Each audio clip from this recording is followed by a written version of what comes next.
Hello again, this is Grant Swartzwelder, and welcome to another episode of Oilfield Strong. I have really been looking forward to this presentation because it's kind of a philosophical thought about how environmental advocacy should work. And the status of environmental advocacy. It's kind of wanted to start off and say, who's had a worse year? The Texas Rangers, the University of Texas football, or environmental advocacy? And you could argue all of them are having some challenges here.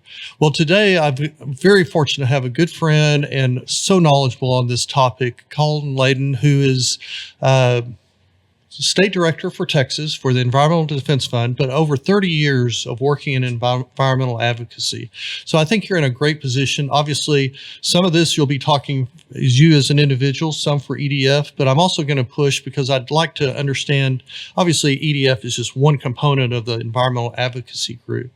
So many important things can be achieved by what environmental advocacy groups have done, but it really seems that y'all have some headwinds, shall we say. And I'd love to explore in the next 30 minutes kind of what that means. How do you respond? How do you see the market right now for your business, if you will? Well, thank you for having me here, Grant. It was a good question. Obviously, times are tough right now for environmental advocates as far as what's happening at the federal level. So it's a challenging environment, and I think what we've been seeing out of the current administration was certainly not something that I think folks expected.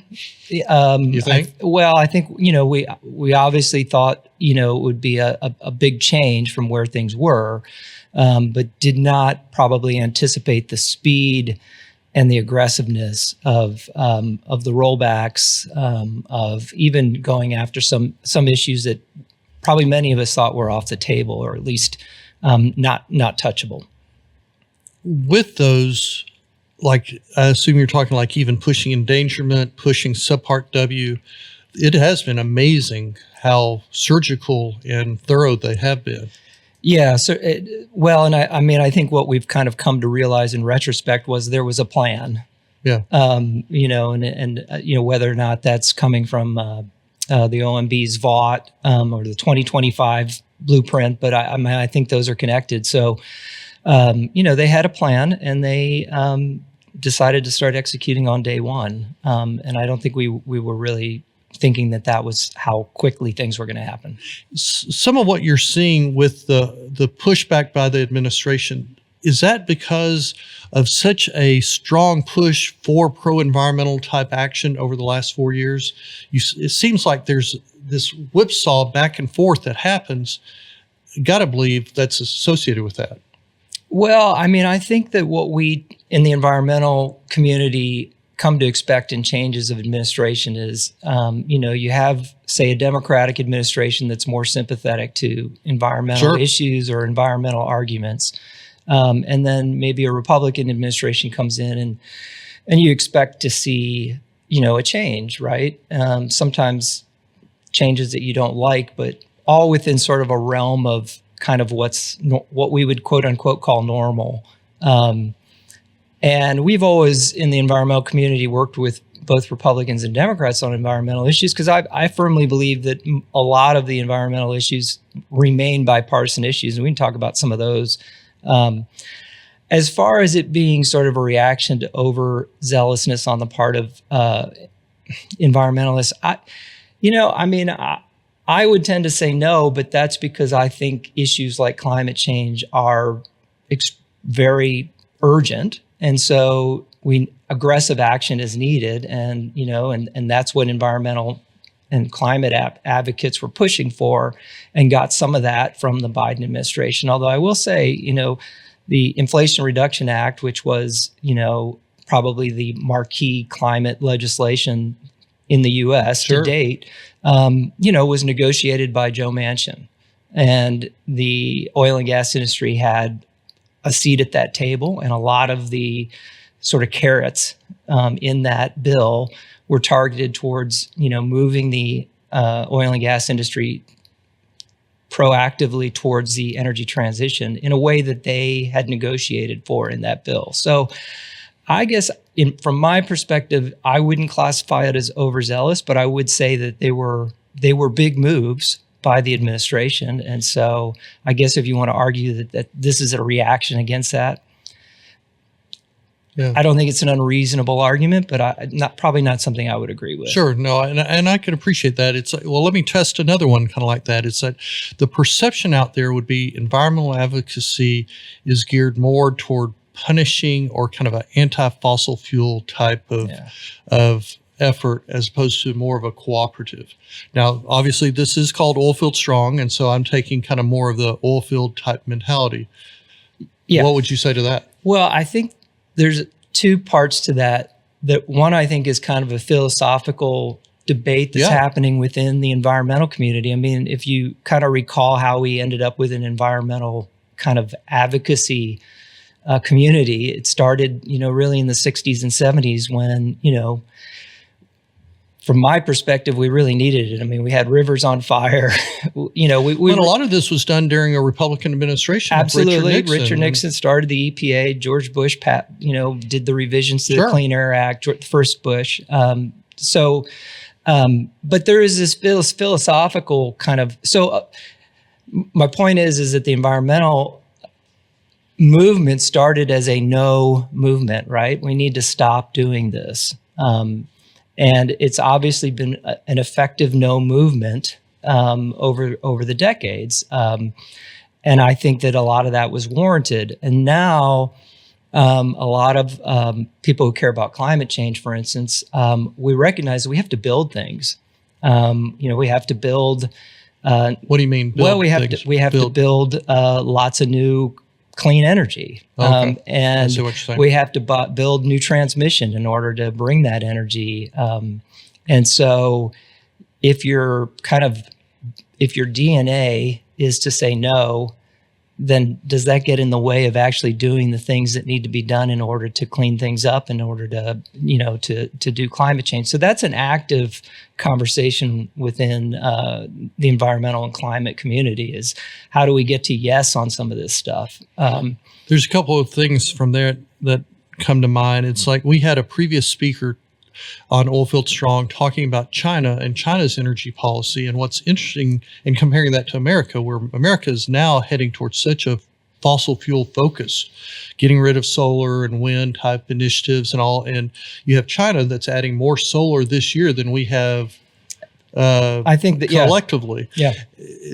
How do you look at the various policy of kind of a fossil fuel centric versus some of these other countries that Pakistan even is looking at 90% battery electrical focus with 10% LNG. That's very different than the direction we're going. Yeah, I've heard it phrased as petrostate versus electrostate. I think, it's an extremely important question actually for the U.S. I've tried out this analogy. I'll try it out on you, Grant. But okay. I feel like this administration's energy policy is it's as if it were 1910 and the Model T has been out for 2 years and it's growing in popularity, and the government, instead of wanting to build the infrastructure to support the automobile, decides to go all in on horses. And that's not to say that horses didn't continue on, and we still have horses today, obviously in a different role than they had. But I think that the problem for the U.S. and for this policy that we have is if you go all in on fossil fuels, if the rest of the world is moving, I wouldn't say away from fossil fuels, and we can have that conversation too, but at least trying to diversify the mix and move to as much no or low emission sources as possible, where does that leave the U.S. in 20, 30 years? Well, the Michael Lieberich, the one I was referring to, he was talking Pakistan and how 90% is electric, 10% LNG. Well, and then in typical Brit form, saying, so America's fighting for the 10% where China's fighting for the 90%. Yeah. And the Pakistan issue is very interesting because it's a grassroots transformation on their electric grid, because they don't have a great electric grid to start, unreliable. And then all of a sudden these cheap sort of balcony solar panels with batteries come out, and you have thousands and thousands of people individually buying these and connecting them to their home. And now all of a sudden they've transformed their power grid. I mean, I think that's a cautionary tale for the LNG industry, right? Who are and the whole banking on LNG is one of the 2 or 3 things, along with AI centers, that people are counting on to really push gas development, gas prices. Right. So is it leverage on a possibly wrong strategy? I mean, I would argue yes. I think that, regardless of what's happening in the U.S. on policy around energy, that the world is moving towards low emission, no emission sources of energy. And it's going to take a while, and fossil fuels are with us now. We need them. We're going to need them into the future. They're going to be in the system for a long, long time. The IPCC climate reports, if you read those scenarios that they lay out, fossil fuels are in all of them, all the way out to 2050 and beyond. But, at the same time, the majority of our energy down the road, I believe, is not going to come from fossil fuels anymore. And so if you have a policy that's just pro fossil fuels so much that that's all you're willing to promote, I think that you can end up in a really bad spot in 10 or 15 or 20 years. I've heard you talk about yourself as being not necessarily anti-fossil fuels, but just more anti-emissions. I think that's a fair characterization. I think that, we're going to see technologies around fossil fuels that are going to mitigate or abate those emissions. And if they're abated and they are the cheapest and the most effective way to deliver what we need as a civilization, then they're going to remain. Now, as all the listeners know, I'm a simpleton, so I'd like clumping things all together. So if I did that with environmental advocacy, I could say that the push of litigation, the push of punishment, gives the impression of being anti-fossil fuels for that movement and makes it much more adversarial. I think that's in some ways fair and maybe in other ways unfair. I think litigation is a tool that everybody uses, if they think that, that is going to be an effective tool. Sure. I do think that there probably are some environmental groups, some environmental people that are just purely anti-fossil fuel, and I don't, I think the industry is evil, and that's that. I think it's obviously a little bit more, or at least from my perspective, a little bit more complicated than that. I don't think environmentalists have done. I don't think we do a good job of communicating the fact that oil and gas people wake up every day and want to feel good about the work they do, like everybody does, and feel like that they're delivering the energy that the world needs. And, if someone's screaming and yelling at them and calling them an evil person, that doesn't typically provide. That kind of builds walls. It builds walls and bridges. Yeah. So if you could go back 4, 5, 10 years, however you want, and say, if I'm crafting an environmental advocacy strategy or policy, how would you change that? How would you make that you're now King Leyden, so you can do this. But I thought we were a No Kings podcast. I'll be silent on this one. Don't flip this back on me here. You're the one on the hot seat. But what do you? And so this is like, if you, in hindsight, did y'all make, again, big basket? Did y'all make mistakes? Could have things been done better, or did it play out the way it should have? Yeah, that's a big one. And Thank you. You're imagining me being smarter than I am. I think any movement, any sort of there's always big mistakes. I think it's worth recognizing that the conversation, for instance, around climate change in the U.S. is an aberration compared to the discussion of climate change in other democracies and other countries. There's differences between conservatives and liberals around what we should do, but not necessarily that we should do something. And I think, I mean, look, if there's something that I would point the finger at the oil and gas industry writ large, not individuals. Now, wait a minute. Don't clump us in one bucket. I won't. I'm because I'm teasing. No, but I'm teasing because I clumped you in a bucket. Any large group of people. Yeah. Nobody operates as a monolith. But I would say if there's one thing I can point the finger at the oil and gas industry is funding anti-climate advocacy. And I think that from my perspective, part of the why we have such a polarized conversation around climate change, and I'm just talking of climate change, sure, is because of that money and that energy that was put into that by the oil and gas industry. And, it was, as being a denier. As being a denier, yeah, okay. Around the climate science. We should all have disagreements about what are the solutions, what are the things, what's the right policy to address this issue. But we shouldn't have had a 30-year debate on the science. I mean, obviously science evolves. And back in 1980, 1990, if you wanted to, there were questions around sure. climate science that were legitimate and people raised them and they should have been raised.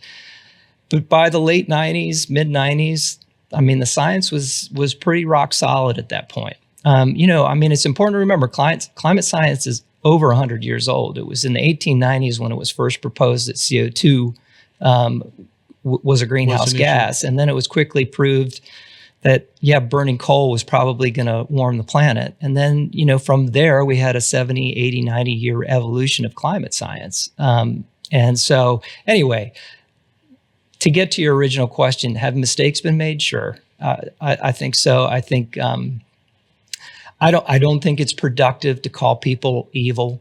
At all. Because I genuinely believe that most people wake up every morning and think that they want to do good. Yeah. How you handle that sort of in the world of public debate, there's going to be mistakes. I can't say that if I would go back, I have this grand strategy on how you do it different. Yeah. Well, and it does. Do you accomplish your task with a stick or a carrot? And then the philosophical question also is a carrot going to be enough? There would be some out there said if you don't have the stick of the regulation or the legal, they won't eat the carrot. Yeah. Well, I think we've done. Certainly, the Inflation Reduction Act was almost all carrot. There was a few sticks in there, but almost all carrot. Texas tends to go on the full carrot side. I personally think that big carrots are fine, but I still think you have to have a few sticks in there. Probably. Human nature.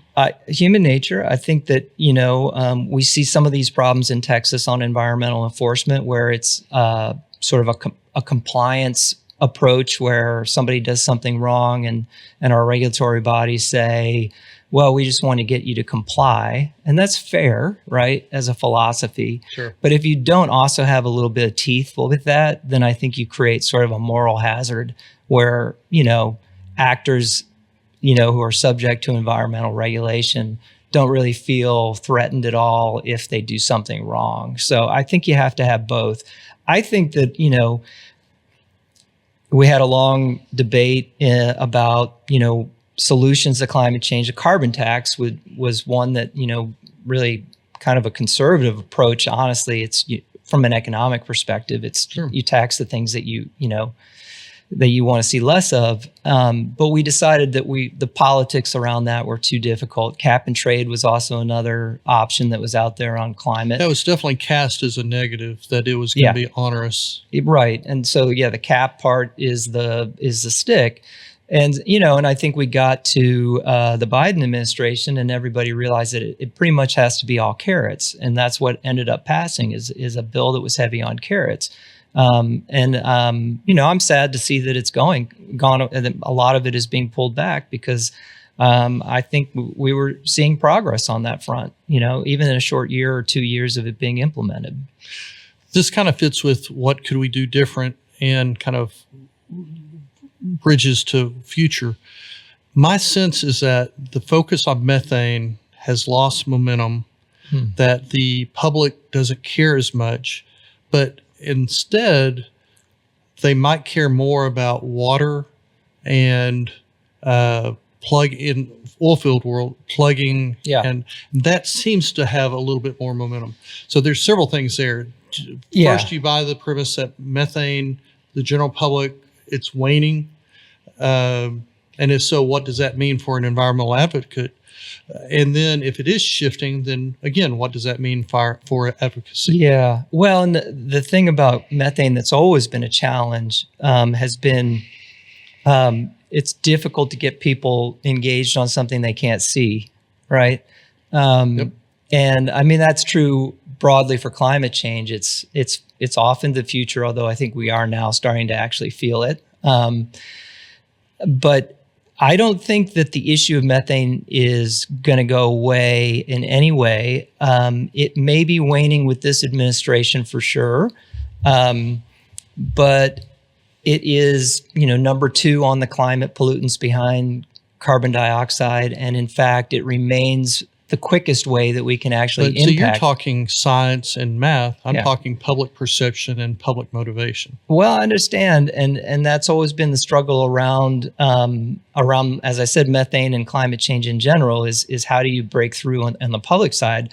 I think your point about things like water and land use, those resonate more broadly. They are things that people feel and experience at the local level.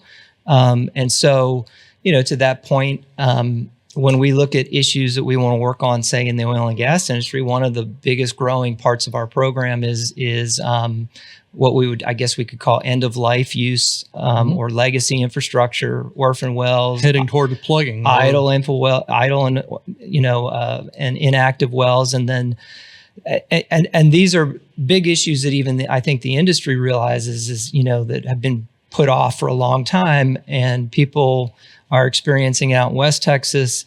People in Pennsylvania are experiencing it. All Oklahoma. There's this big story about, I forget what they call them. They're having those. I think we call them zombie wells in Texas, or at least some people do. You've got issues from seismology issues because of pumping water in. Some of that has to do with the quality of the wells. If you have a wellbore or structure, you push a lot of water and pressure into it. That does not bode well, and that becomes a zombie, and it comes back to life. And so it all kind of fits together, which makes it does.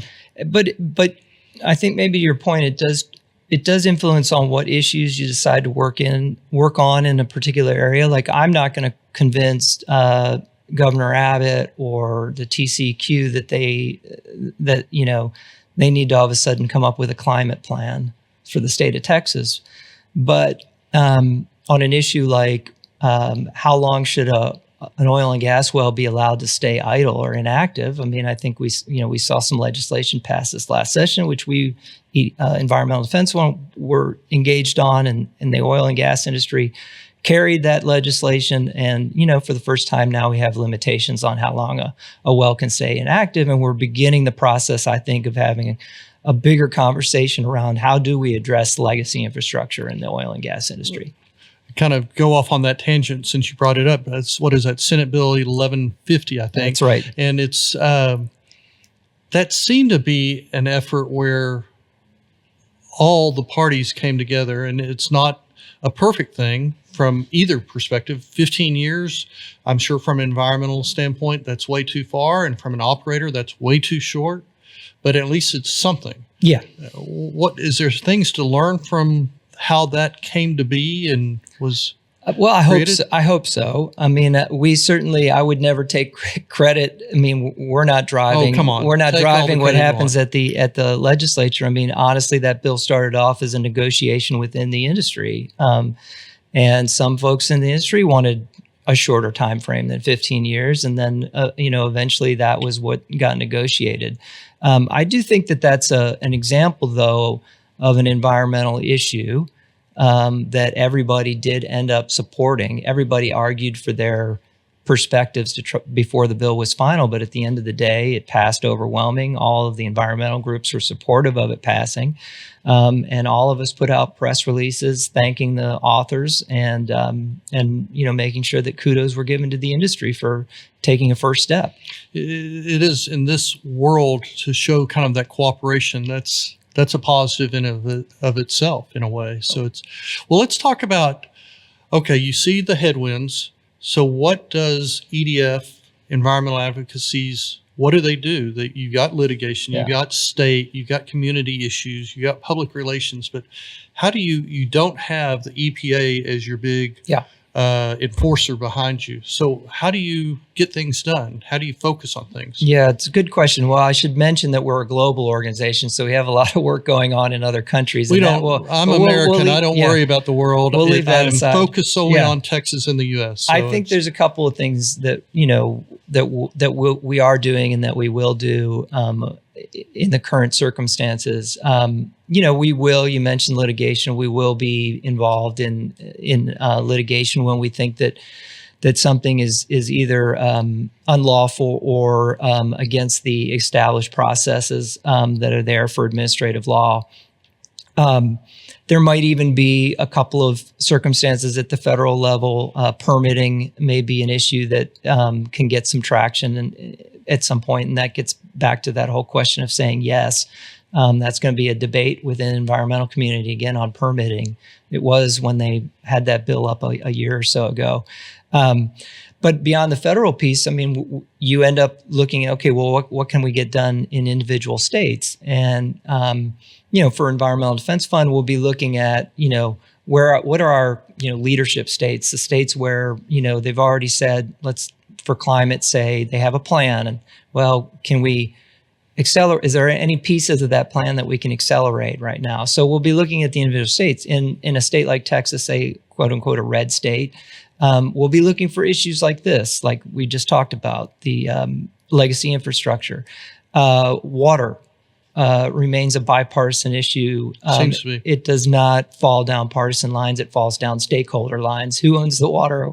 Who wants the water? Those sorts of things. Well, and to that end, I've always said that, heck, if you could figure out how to take care of all that produced water, West Texas would be the biggest breadbasket generator of the world. Well, and that's certainly a live topic in Texas, right? I mean, that is the industry's under enormous pressure on produced water because of the injection issues.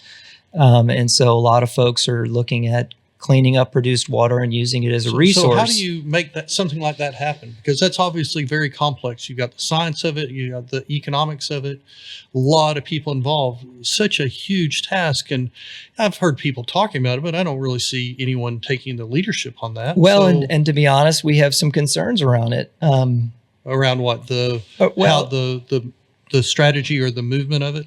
Well, I think it's one of those things that on paper looks like a really good idea, and it's maybe a no-brainer on paper. A no-brainer on paper. But as you point out, it's complicated and it's expensive. Mm-hmm. And because produced water is, it's not just salty. It's not just 10 times saltier than seawater. The salt's one thing. It's you've got what the operator's putting in, but even then, at least we know what it is, right? We can test for that. But this is water that's been percolating with hydrocarbons for 150, 200 million years. Yep. There's other things in there. We haven't been characterizing produced water, like what's in it, because we haven't needed to. And so our concern is that we haven't done the science around produced water enough to start discharging it out into the environment. Recycling it within the oil field, absolutely, and operators have been doing that. My concern with Texas is that because of the pressure the industry is facing on water, both as a resource but also as how to dispose of it, is going to go too quickly, and we're not going to do enough of the science, and we end up in a situation where 10, 15 years down the road, we're like, oh, shoot, that was a mistake. But the flip is, if you wait till you have 100% knowledge, then you've got, 30 million barrels of water being generated on a year, or some huge amount. It's a lot. So pick your poison, literal or figurative. Well, and I think that's probably going to be what's going to happen in Texas is we're going to go ahead and move quickly. if the economics are there. That's the other big question is really, can you get that kind of cleanup in an And economic some of that, way wouldn't that have at to be a scale? little bit of a regulatory pushback to just like you say, no, you can't dispose at this level. Now you go to this level. Well, now you can't do in this. So that's a regulatory forcing some of that, because if it's pure economics, that might be hard to get to. Well, and I don't know what the latest on the economics are on cleaning produced water to a point where people feel like, or at least the person doing the cleaning feels like it's ready for discharge. But it was not competitive or nowhere near competitive with disposal Sure. at least 2-3 years ago. Yep. Now, if we no longer have places to dispose of, then there's really no choice. That's just a new cost of doing business, right? Right. But I do think that, yeah, to your point, it is a regulatory issue, look, we don't, Texas as a state at the regulatory level doesn't carry a big stick. So, I mean, I guess that's to my point. We're concerned as an organization that we're going to go too quickly on this, but I have a feeling that that's probably where things are headed. So again, looking at kind of where environmental advocacy goes, are you fearful that public support, fundraising, those type of things are going to wane from, I've heard stories where people have kind of drifted away from those and because it's not in vogue or there's others. What do you think? What are y'all worried about? I mean, I think there have been some high profile funders and things that have pulled back, but for the most part, my understanding is it's still pretty good. I mean, look, climate change isn't gone anywhere. The day-to-day local environmental issues still exist. There's still lots of foundations in the state of Texas that are interested in funding water programs from environmental advocacy perspectives, land use programs. So there's a whole set of issues that just sort of kind of chug along regardless of what's happening. Right. On the climate side of things, like I said, I don't get the sense that we're done and that, things are I despair about some of the things the administration is doing, like, the endangerment finding or eliminating the greenhouse gas reporting program. But I don't despair that the issue's done and I should go look for another job. So that's a good transition. Having focus on environmental issues for so long. I did work in industry for a little while, not the oil and gas industry. Very good. We'll put a check mark there. Please, thank you. But what keeps you up at night? What, either you personally, environmental defense, I would think if they got rid of the endangerment finding, it's a big deal. Big deal. That's a big deal. That's on the big top. I think the greenhouse gas reporting program is a big deal, and I think it's a big deal for industry. You're honestly. talking Subpart W pushing that off 10 years, or what are you talking?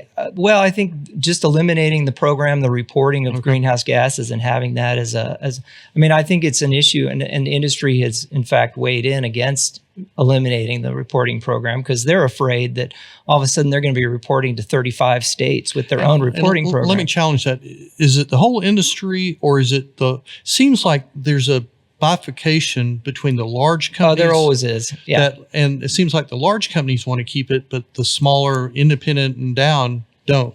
Yeah. I mean, I think for the large companies, first of all, it's not an administrative burden at this point. They've got the people. And then you can get into the finer details of sort of what the reporting requirements are for small operators. But yeah, it typically falls along this, like a lot of issues, including the idle well issue, falls along the lines of a small operator versus big operator. Clearly. But those are two things that I think are big deals.